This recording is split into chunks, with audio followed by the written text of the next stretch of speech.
Kung mamimitas tayo ng gulay, sigarilyas, yung mura lang ang kailangang mapitas. Tapos iiwasan natin na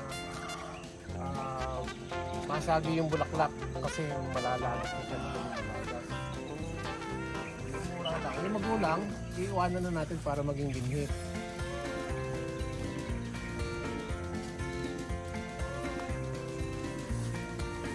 Mura lang ang kukuhanin. Iwasan yung bulaklak na matanggal kasi mababawasan yung magiging bunga sa susunod.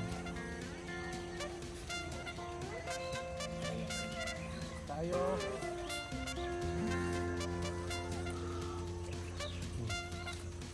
Ito mga mura, masarap ito sa buro, masarap nilaga.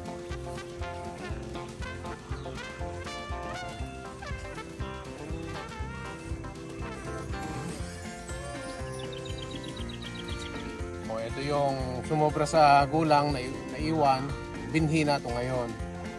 Ito na ang susunod na pagtatanim, ito na gagamitin. Binhi na ito.